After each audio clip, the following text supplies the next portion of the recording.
Hello and welcome back to my 30 videos in 30 day series. Today I'm going to take this $3 whiteboard from the back to school section along with some scraps of cedar and make a Shou-Sugi-Ban frame for this. If you'd like to see how it's done, please stick around.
Now that I have most of the dado made with the table saw, I'll finish it out with hand tools. The table saw part may look dangerous.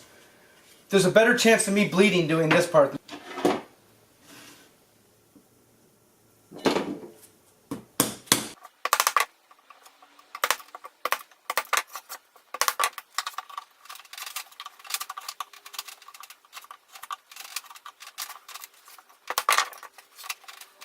I didn't really think ahead while I started on this. I just started cutting the boards, and when it comes to joining these two boards, I left enough length. I was thinking of maybe doing a half lap. Now I'm looking at that thinking, you know, that's extra work, and this might look nice if it's floated away from the wall about a 1/4 inch. And if I use a 1/4 inch piece of plywood as a rear support, it would give it its strength, and it would give it that shadow line between it and the wall. And I think that's what I'm going to go for. I have the clamps holding everything straight and square and flush. I'll be attaching the back using 3/4 inch staples.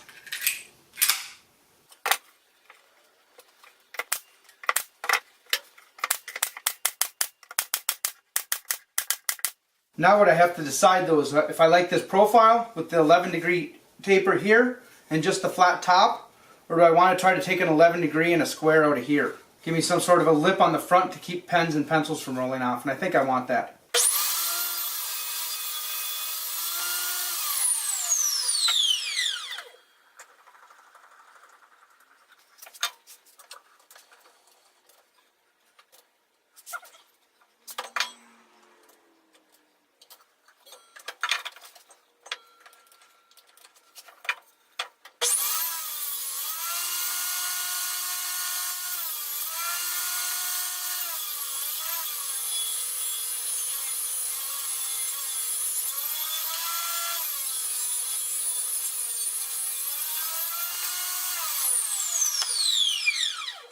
I'm going to attach the bottom board fairly similar using the plywood from the back, except that I'm going to use screws into the bottom board instead of staples and glue because I want it to be removable so I can get the whiteboard in and out.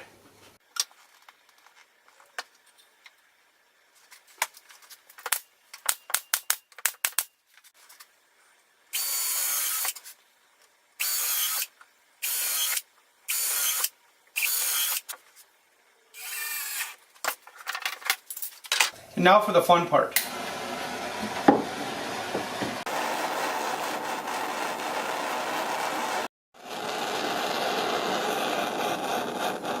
Burning the wood is fun, but scrubbing off the char, not as much fun.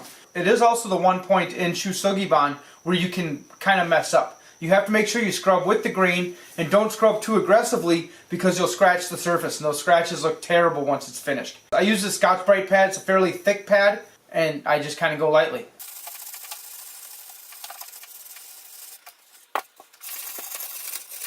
I'm going to bring this outside, hit it with compressed air, and then I'll come back and scrub what's left. I used to make a lot of things using Shou-Sugi-Ban, and back then I'd use boiled linseed oil and beeswax combination.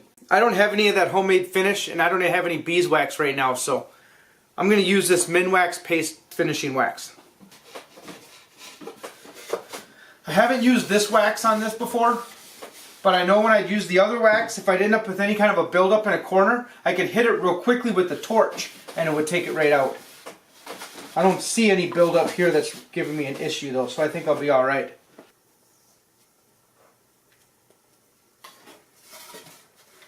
If I were to hang this on the wall, I would either use this keyhole bit and put a keyhole slot in the top here, or I'd use something like this sawtooth hanger. But I plan on putting this on the back of the freezer above my desk over there, and I think I'm just going to hot glue it right to the back of the freezer, which the back of the freezer happens to face against the side of my desk. Thank you for watching this video, and if you like this video, please hit that subscribe button. And until next time, peace.